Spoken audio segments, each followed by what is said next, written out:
Hello and welcome to another episode of the Kam Johal Show. Today my guest is a very dear friend of mine who's had a 20-year corporate career and now also does something amazing outside of that corporate career. I've known him for a couple of years. We've done some work together and we've become friends over that time. So without further ado, I'm going to introduce my dear friend Robbie Suman. Welcome, Robbie. Hello, Kam. It's a pleasure to be here and thank you for having me on the show. You're very, very welcome. So home is Southall, huh?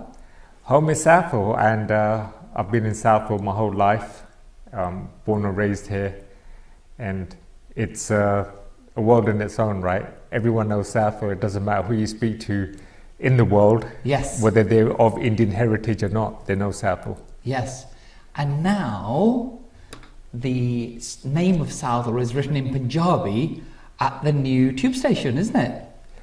It is, and it's things like this that are testament to what the Asian community, what the Indian community has achieved in the UK over the years.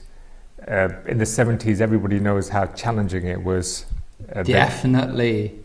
Absolutely. People know about, well, some people know about the history of Southall with regard to the Southall riots in the late 70s. That's right. Well, we had the skipping Sikh, Mr. Rajinder Singh, who was in the riots, you know, with all the skinheads and all of those right-wing people, and he became friends with them. And I lived in Southall for a couple of years, so I know it really well. Very dear to my heart. But yeah, so it's incredible history for the Punjabi community, isn't it? Absolutely. Yes. And I think what's very important now is the new generations up and coming never forget the roots and never forget the struggle that their fathers, their grandparents have had to go through to give them the life that they have now. It's incomparable. And really, that's really interesting, isn't it? That we're now talking about our history en masse, as it were, in this country. Because, you know, we started arriving here in the very early 50s, didn't we, in numbers. My grandfather came in 1951, I believe, and came to kind of Coventry, Leicester. So we've always been in the Midlands. But of course, there's a lot of contingent of our Punjabi community that settled around Southall, and that was the real bedrock for the Punjabi community for a long time, probably before even Birmingham. Absolutely, and what we're seeing now is globally, Sikhs have settled everywhere, right? And there's been some great accomplishments in politics with Sikhs in North America, and we also have some prominent politicians in the UK. Yes, of course, from the Sikh community. So it's just great to see people follow their potential, follow their dreams, and not listen to people that say it can't be done. And there's plenty of those in our community too, isn't there? There is, unfortunately, and with respect to them, they have their views which they're entitled to. Yes. But I firmly believe that an individual has something special and they need to go on a journey to explore that and take action and make it a reality in this life whilst they have this Fabulous. life. Tell me something, Robbie, because those people, the negative Nellies, for want of a better word, have always had their say, haven't they? You know, do you think the tide is turning when those people that think a little bit more positively, think a little bit more that we want to help our fellow man, do you think their voice is being heard more so now? I think as long as there's humanity, there will always be negative energy. Sure. And I don't see any immediate changes, and maybe I'm sounding prudent, but I don't want to sound cynical either. Yes. But I think it's going to take time. Yes. It's going to take time because when people are set in their way of thinking, they're set in their way of thinking. Sure. And to challenge that, it's not easy. I think the other thing is, of course, is that, you know, as parents pass their ideology down to children and they pass it on to their children, at that point, you know, if there's something negative in a family, that needs to be broken, doesn't it, that link? If we can break that link, because they say, you know, people that are abused often turn out to be abusers. And if we can break those kind of links about in terms of negativity, about community, about people, about race, about religion, you know, that then is real progress, isn't it, for humanity? Absolutely. And but we're seeing it now. We're seeing how in the last 18 months from the initial lockdown in the UK and globally, that people have been challenged about their views on mental health. People Yes. have been challenged about work-life balance or life-work balance, as many of us like to say, life-work balance. Yes. So we're seeing that, and it's going to continue. It's going to continue. I mean, when you turn on the TV now, it's wonderful to see more females in sports. Mm-hmm. Women's cricket is getting more prominence. Yes. Women's football is getting more prominence. Women's golf. And I never used to see this No. years ago. And so we have seen some major changes in the mainstream media coverage of sports. And it's great to see females fulfill their potential, do, what others probably thought 10, 20 years ago, what was not going to happen. Yes. Yes. And all of those people in the minorities, whether it's through race, through religion, through gender, deserve to be given a chance, don't they? They do, and I'm saying this from experience because I've had my career in technology and in corporate now for over 20 years, Mm-hmm. and I'm still going strong in it. And the people that have mentored me have been not necessarily of Indian heritage. Yeah. These are people who have been of English ancestry. These are people who have been from North America, from other parts of the world. And whenever I started working in corporate and in the business world, I always wanted to present myself as an individual. Yes. And I think it's very important that you represent yourself as an individual. So even though in some literature, in some platforms, the term is used BAME, mm-hmm. for Black, Asian, Minority, Ethnic, I never refer to myself as BAME. No. I always refer to myself as an individual. And I firmly believe that what you think of yourself and the energy you put out is what matters. It really doesn't matter what anyone says or thinks.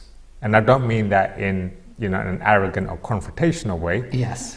But as someone who's come across many challenges in my life, professionally and personally, I'm speaking from experience. Excellent. So let's take us back. So Robbie's born in Southall. Yeah. Tell me what was early years like for you, growing up in Southall. A lot of Punjabi community where you lived? Yes. So I was born in Perival, which is not far from Southall, and my family have lived in Southall their whole life, and so have I. And so my immediate family is there in Southall. We also have extended family in India, in other parts of the UK, and close family friends are still there. Yeah. So it's regardless of where travels take us in our career, or wherever holidays take us, we can never forget our roots, our culture, our background. And the reason why I refer to Southall with reverence and respect is because whoever knows the history of Southall knows that in the late 70s it was our fathers, our grandparents who fought for our rights to still be living in Southall, to Yes. still be living in the UK. Yes. And people forget that.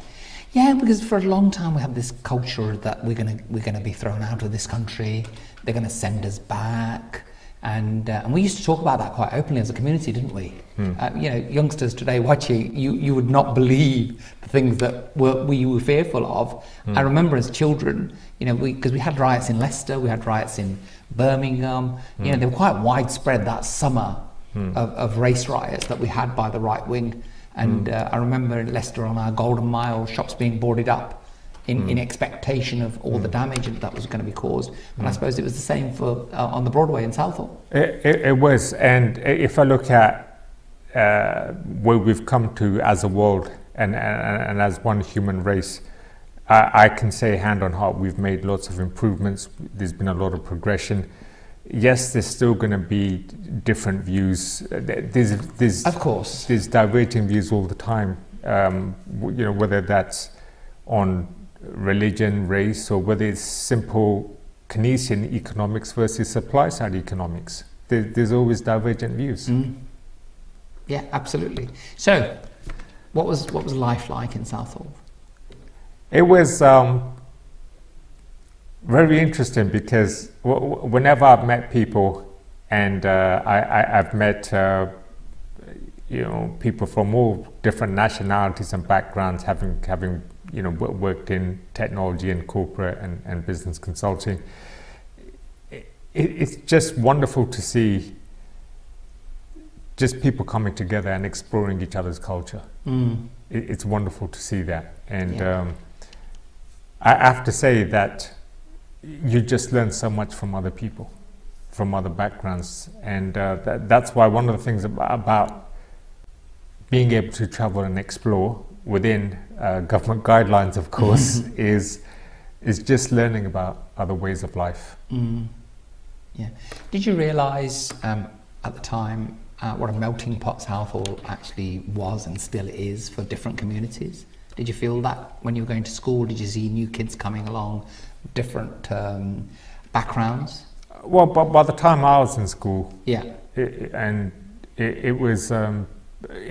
was still predominantly of Indian heritage. Okay. And I refer to the Indian subcontinent. Some referring to India, Pakistan, Bangladesh. Yes.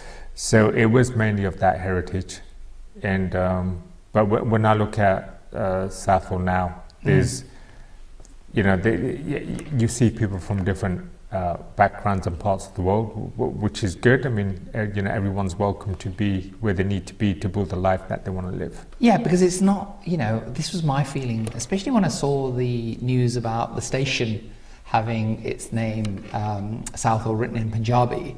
I thought, is that too late? As in, has the Punjabi community from Southall kind of moved on a little bit, and there's other communities there? Because certainly the Broadway is very different to the Broadway that I knew 20 years ago. Yeah, I mean, I wouldn't say the Broadway has significantly changed, and yes, others would say it's significantly changed, but Southall will always have that Indian vibe to it.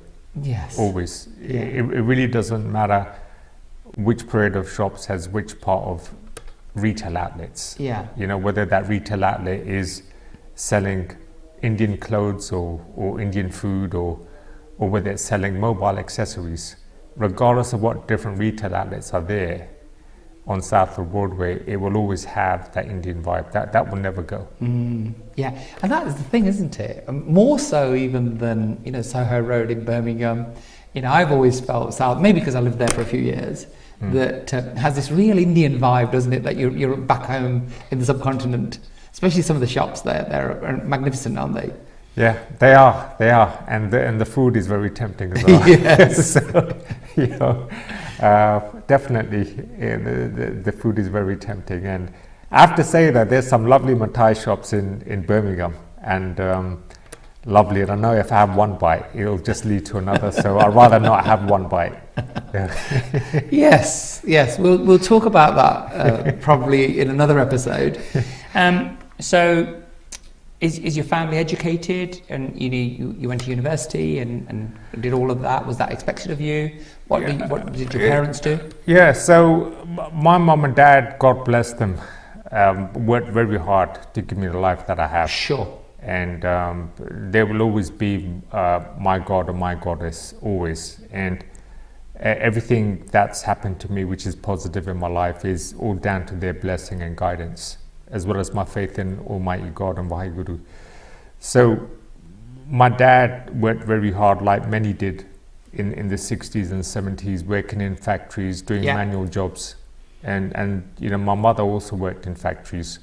And they made the sacrifices to give me the opportunities I had. Yeah, because the thing is that the one thing that youngsters at the moment don't realise, and I don't see why they should, because they don't know about it unless somebody speaks, is that our parents were discriminated against 100 times more than we've ever been discriminated against. They were on very poor money, and very often qualifications that they had from India were not recognised. So lawyers and bank managers became bus drivers and factory workers, didn't they? Because nobody cared, did they? And if you wore a turban, that was even 10 times worse than if you didn't. So our parents and our grandparents, like you said, really put in the hard graft, the grind, for us to have this life. Absolutely, and that partly inspired me when I got my national insurance number when I was 14. Yes. That I worked in the sweet factory that my mum was working at, Wow. where she was a supervisor, because I wanted to learn about work. What was that like, seeing your mum at work? Because obviously your mum is your mum, isn't she? Yeah. To see her in that factory, what was that like? It was, I felt like I was at school. Okay. In the sense that, okay, my mother's my mother, but she's also there guiding and teaching me on how to conduct myself at work. Okay. So that was very special, and it was a sweet factory, and Wow. I have a sweet tooth. I have a sweet tooth, and so I could still close my eyes, and it just feels like yesterday. So you was that kid that won that golden ticket to like Willy Wonka's chocolate factory, weren't you? I wish I was that kid. I wish I was that kid, and whether it's Batista, Wasn't it like that being in that sweet factory? It did feel like that, because I remember just seeing the conveyor belt, and you'd have to go up the stairs to the hopper, and then the hopper would come on, and with the hopper coming on, the machine is where you have to load the boxes from the pallet, and it's and you're opening the boxes and you're loading up the pallet. It's all manual. It's all manual, and I did that. I was working there 10 hours a day, 5 days a week. Wow. I did that in the summer when I was 14, because even though I was only paid £2 an hour, I wanted to learn about hard work, discipline, condition my mind for what's to come in the years ahead, and never be a burden or financial burden to anyone. Yeah. Yeah, and that will never leave me, no matter what career I have or where I'm working or what office I'm working at. Never. It's interesting, isn't it? I didn't get paid for my first job. It was a little bit like you, 14 hours a day. And for an uncle of mine, he did buy me a very nice watch at Christmas. And that made it, when I worked it out as how much the watch cost, is about £2.50 a day that I got paid. But the money's not it, is it, when you're a kid? No. That's not it. You never think of that. No, it's that experience of knowing that you're growing up, that you're turning into a man, and then the next thing you start thinking about is, when can I get my driving license? When can I start driving? So it's all that wonderful process of growing up and experiencing life. Yeah, and that's another thing that's changed, doesn't it, Robbie? That, I was the same. As soon as you get your driving license, that's freedom, isn't it? Yes. That was it. Yeah. But, the number of kids taking their driving tests is going down and down and down. And they just don't seem to be as bothered by it. And freedom for us was real freedom, wasn't it? It wasn't being on your phone or on social media with your mates. It was getting outdoors, wasn't it? Absolutely. Right? Absolutely. Today mums shout at the kids to get out the bedrooms, go out. Our mums used to say, "Oi, where have you been? Exactly. Come into the house." That's such a change. It's a massive change, and I'm not against social media or technology, and of course. Well, you work in it. So, exactly. No. It's a good thing. It's a good thing. However, as human beings, we have the choice and the will on how we use technology. Yes. But we're in charge, not it, right? Exactly. Yeah. Exactly. And I see that's where it can become a challenge for some people. Yes. In how they use it. Yeah. But because we're social animals, right? We need to get out, and kids need to be out playing in the streets, on the fields, right? Absolutely, Not be stuck in the bedroom when it's nice and sunny outside. I really don't understand that. But I think we benefited from that, right? So you got your driving license. Where's the first place you went to? Oh, I remember. Did you have your dad's car? Did he buy you a car?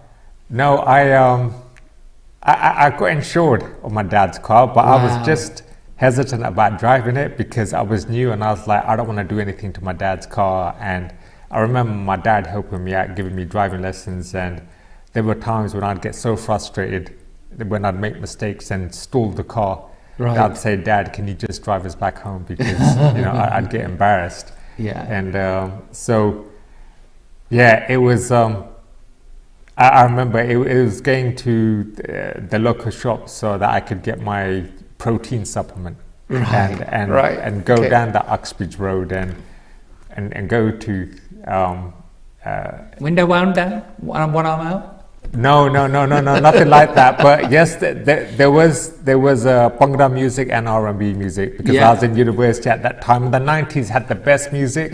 I mean, come on. I mean, even in Hindi, the 90s had the best music. Yeah. In Punjabi, yes, we had some great bands in the 70s and 80s. I still remember those vinyl records that my father and my uncle kept. Wow.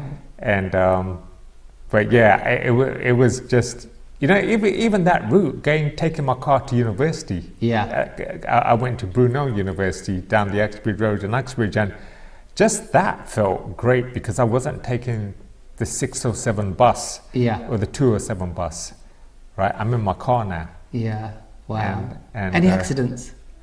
Any accidents? Yeah, there were accidents, and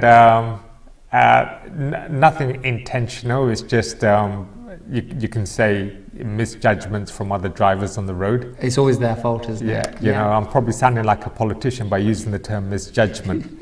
And so there was that, but I only learned from it. But I was never, let's just say I was never a boy racer. Right. So I wasn't one that would read Max Power magazines and want to put subwoofers or amps in my car and lower it with brackets. My friends were doing that. Yes. My friends were doing that. They were proper car crazy in college, but I not me. Yeah. Not me. I smashed my dad's prized Audi about 3 months after I passed my test. So sorry, Dad.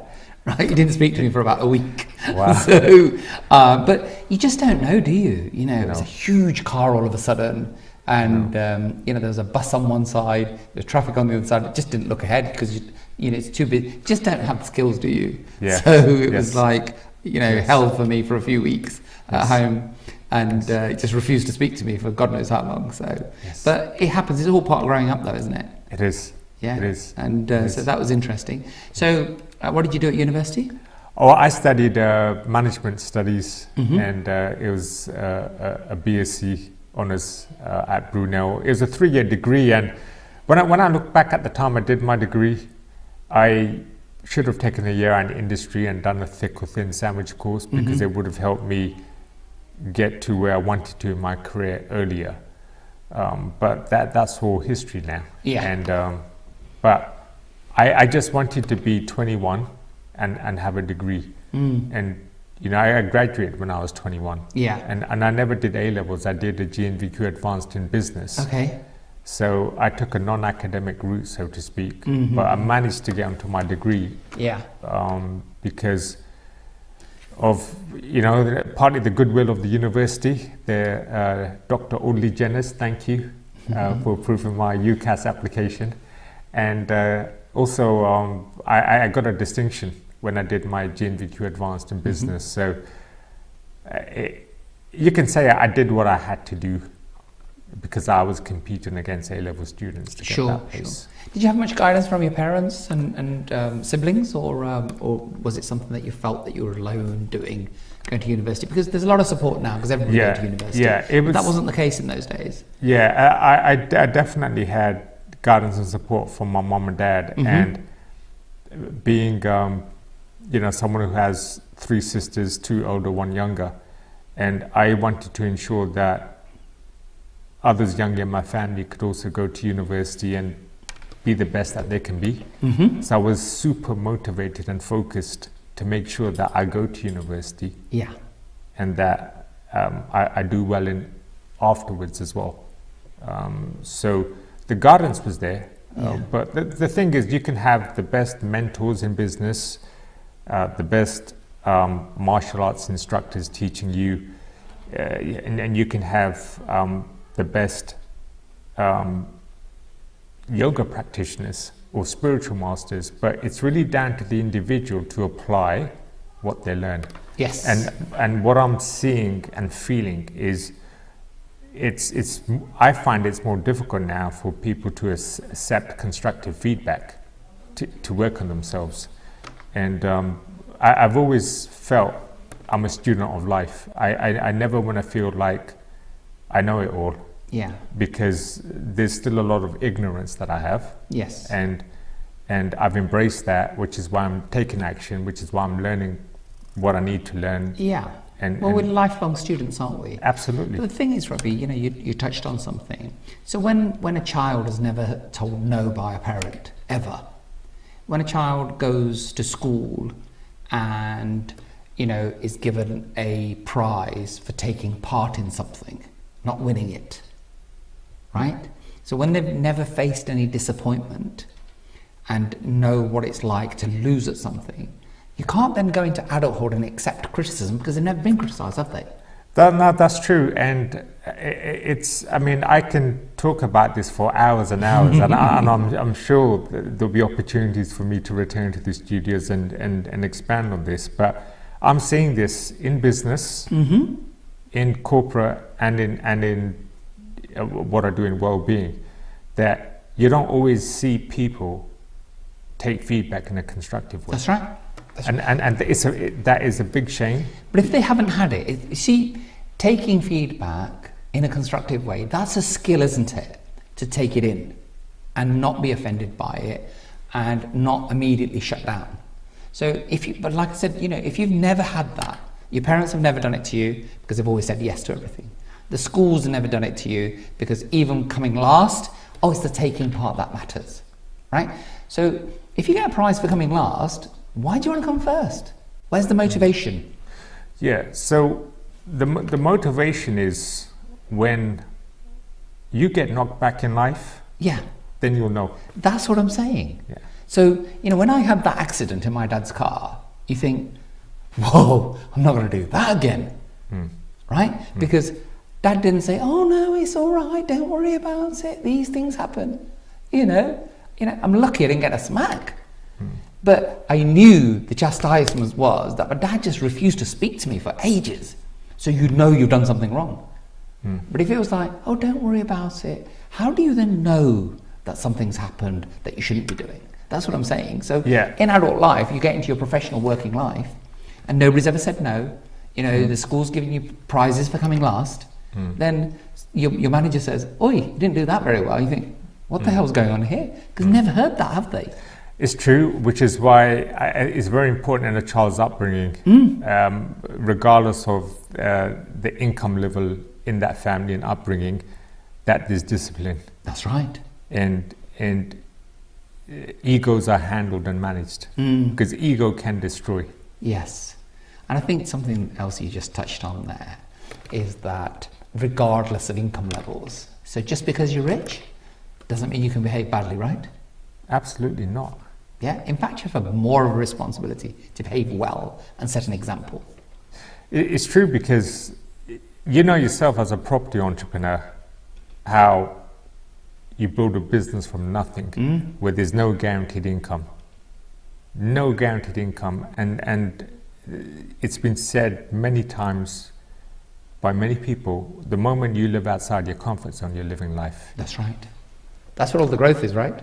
Yes. It's not in your comfort zone. Yes. It's interesting, after all these years, I've challenged myself to build a business from 0 to 10K in about 8.5 months. So let's see what happens, we're somewhere along that. Because now, of course, people say it's all right for you. Yeah. Because you've got this, you've got this, you've got this. But I started at the bottom just like everybody else. And most people do, don't they? Entrepreneurs are not usually, well qualified, well funded people, because those kind of people don't start businesses, do they? And There's only two reasons people go into business: inspiration, desperation, right? And 99% of the time you start business because of desperation. Inspiration is very hard to find at that kind of age. Steve Jobs talks about, starting business early. Him and his partner were in their very, very early 20s, but they're very middle class people. They started in their father's garage, but what he said was that even if they got it wrong, they could have gone at 25 and become lawyers.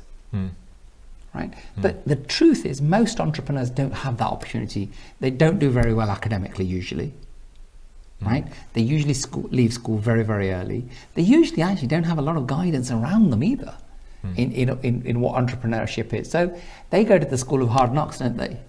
And that's where they learn. They do. Yeah, definitely. And the small business community and UK SME has been challenged significantly in the last 18 months. Goodness me, yes. Because of the global pandemic. And I'm seeing more and more people starting up businesses in 2020. And, I hope they're still doing well. And well, doing well. And if you are a small business and you started whatever time, congratulations, because if you're still here, you've won, haven't you? I don't think you don't need to be doing well. If you survived it and you're still trading, I think that's a win, isn't it? It is, and it's a journey. It's a journey. We really have to look at some of the most successful entrepreneurs. And I mean, when Jeff Bezos started Amazon, he was by himself, right? And look at where he is now. And Sir Richard Branson selling records using a phone booth on Oxford Street. That's right. And then packaging each one himself. Exactly. Right. He was the only person. Yes. And that's the thing about starting a business, isn't it? You're the office cleaner, you're the sales manager, you're the accountant, you're the sales director, you're the tech, you're everything, aren't you? It is, and I remember from my experience of starting my well-being brand in 2020 in the lockdown period. Yeah. It was just that I was doing everything, everything. But I have to say that the experience I went through in that is incomparable to what I've done in previous years. Yeah. And because it was outside my comfort zone, no guaranteed income, and it was going deep in your heart and soul. Absolutely. Okay, let me take you back a little bit. So you graduate. What do you do then? What kind of a job did you get? Was it easy? Was it difficult? And did you find, you were competing, and did you experience discrimination because of colour? Or was it something that you weren't conscious of at the time? Well, I think what we're seeing all the time in social media platforms and in other various sources about unconscious bias. That's today, right? Yeah. We're aware of today. this now. But 20 years ago, it's very different, wasn't it? Yeah. It was very different. So what was it then? Because what I want to try and get across is, some of our younger listeners in the audience, what they will be going through things. Because at 21, 22, you're not that confident, are you? And confidence can be easily knocked by those kind of things. So what did you go through? What would you say to somebody just graduating? Because very difficult times right now if you're coming out of university. Yeah, I mean, my advice to them is to never give up. From when I graduated in 1998, and I got a 2-1 in management studies from Brunel, a good university, a good degree classification, and I had many interviews. I had to go through assessment centres. I never got a graduate job in between 1998 and 1999. I had to do manual jobs. I mean, I did 12-hour shifts as a security guard. Okay. And I did office temporary work. I did what I could to earn income. Yeah. And to get working and to just get out there and get recommended. And it's a blessing, because it was when I did my security job at a major telecoms firm that the staff there said to me in 1999, "You got 2-1, you're at Brunel. Why are you doing this job? What are you doing here?" Yes. Yeah, I was grateful that I was earning and everything, and I told them about the challenges I had and it was that particular employer where thanks to the management there, they gave me an opportunity, and it was just one role. It was just one desk-based account manager position, my first position in professional sales, and I started for one of the largest telecom firms in the world. So you worked for that firm? Yeah, in September 1999, I still remember just driving up to the office in Chiswick and meeting my team. I can remember the suit I was wearing, how my hair was, the Honda Accord I was driving at that time, and it was a Honda Civic LSI. Yes. Okay. All right. It was. You could tell I'm getting sentimental about this, because those were the days.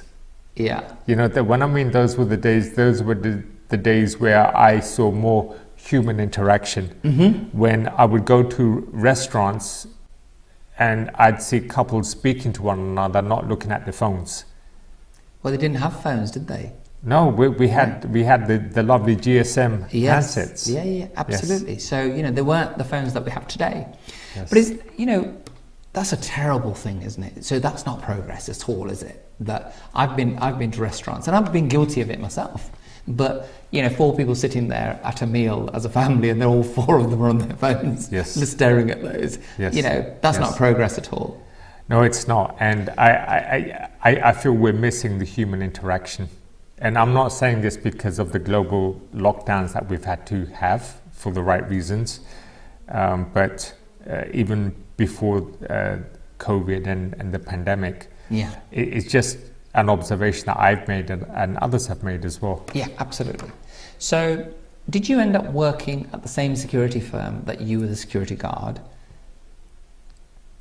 So So you had a job as a security guard? Yeah, that's right, yes. Did you end up working for the same company? Yeah, so how did you find... So you would not have found out about that job had you not taken the job as security guard, right? Yes, so the premises that I was guarding was of that major telecoms company. Yep, and you ended up working for that major telecoms company. Absolutely. What I'm trying to get across is that some people, and again, it's that culture of it's got to be perfect, because what will my friends think? Yeah. Because the beginning is not the same as the end, is it? No, it's not. So had you not gone to do that? Because I believe opportunity leads to opportunity.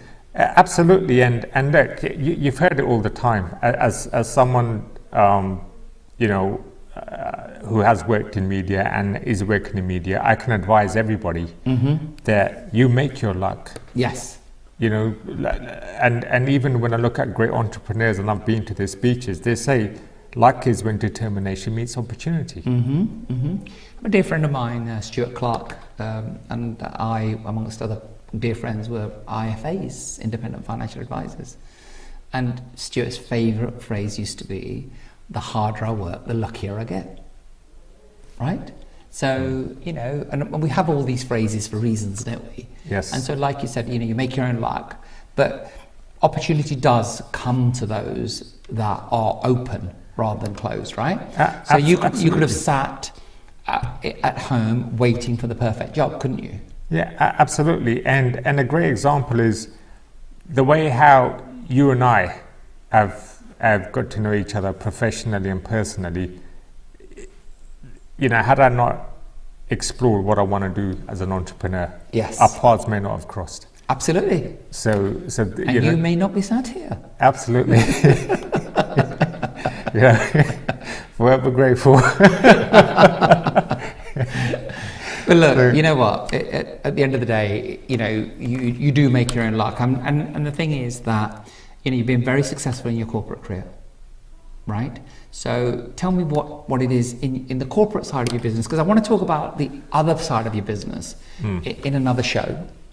Right, so we'll do another one of these, because I'm really interested, especially in amongst how it relates to post-COVID and our community, right? But tell me about your corporate career and, you know, how it's gone from those early days working for that telecoms company. Yeah, so when I was working for one of the largest telco firms in the world, it was 11 years, and I have always been in professional sales, predominantly in new business roles. So it was initially, when I started off in September 1999, it was a desk-based account manager, and so it was dealing with UK SME customers, selling across the portfolio of telecom products. This was B2B, we're talking about business to business. Yes. And then luckily, after 6 months, I got promoted to the field, and you know, since then I've just gradually started working with larger and larger organizations. But what I loved about my over 20 years of being in sales is the years 1999 to 2001 will always stay with me, because it's in those years that I started my career. It's in those years that I met the UK SMEs, the entrepreneurs. I learned about the struggles. I'm going to forever be grateful to them forever. And I can't say the name of every single person that's mentored me and is still mentoring me. They know who they are. Yes, of course. And they are men and women, and I have the utmost respect for them. My career has always been about technology, always. And I'm very passionate about technology. It touches our lives. It can deliver positive change in the world. It can help us fight climate change and all these other threats against our existence. And so 11 years was telecoms. After that, I took some time out to travel, and then I worked in financial services and banking for just over 2 years. But I never joined that as much as being in technology. Okay. So from 2014 onwards, I've been in business intelligence and analytics. So that's everything to do with data management, and that's it's one of the largest industries in the world, and I've been in that ever since. And my roles have always been around looking at ways of helping businesses deliver results. Yeah. So yes, it is some consulting involved, but it is new business, it's business development. But the enterprises I've worked with, they've never seen me as a hard salesperson. They've always felt that I've taken a consultative approach, and that partly explains why I've had lifelong relationships with organizations who I last sold to in 2010. I could still walk in the offices today and get greeted. And they could still speak to me about what I was advising them about over 10 years ago. Ravi, if you were starting out and somebody out there is starting out right now in their career, and what would you say is the thing, the one thing that they should be doing, looking back at your own career for 20 years? They need to continually invest in themselves. Mm-hmm. And they have to adapt to the changing environment. For example, I'm now advising organizations on cloud technology. Mm-hmm. And I wasn't dealing with cloud technology or cloud platform or infrastructure services back in 2014. Of course, didn't exist. So it's come a long way. And so you have to adapt. You have to adapt, and I've said this to you a few months ago when I fed back on one of your live call-in shows, that no one does a lesson in school about artificial intelligence or emotional intelligence or all those things that help you in life. So people have to work on their emotional intelligence. They have to work on that, and you have to work on the intangibles. Yeah, it's very important, because graduating, it's just the start, isn't it? It's not the end of your education. And the world is changing faster and faster. So that idea of, obviously, I mentor people and coach in business. And so investing in yourself, is the best investment that somebody can make. It is. And I just want to say to whoever's listening, it doesn't matter if your friends are out partying or watching Netflix or out doing whatever they want to do. You got one life. You don't know when you're going to take a human form again, regardless of what faith you follow. It's just my Sikh philosophy here, but with the lives that you have, we've got this one life in a human form. We don't know when we're going to come back in a human form. We have to make the most out of it. That's right. And life is very short and fragile. Absolutely. And we've learnt that through COVID, haven't we? We have. Those of us that lost friends and family, all of a sudden, it can go like that, can't it? And the other thing is, if your mates are out partying, you don't know whether they want to go to the same place as you do.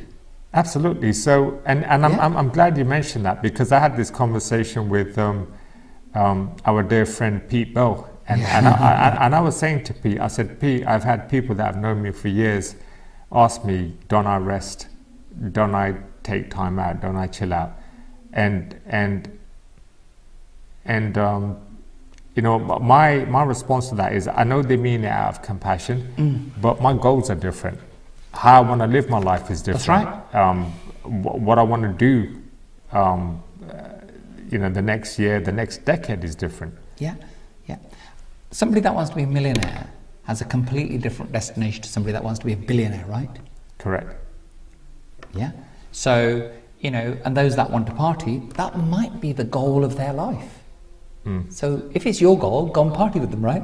Yes. I watched a fantastic video a few weeks ago talking about, the billionaires of the world, the Bransons, the Buffetts and the Zuckerbergs, and they said they don't party, they don't chill out, they don't go and watch a ball game, they work, right? Because their destination is something else, isn't it? It's different to the rest of us. It is. So your behaviour, is in accordance to where you want to get to. But the thing is, make sure you know where you want to go.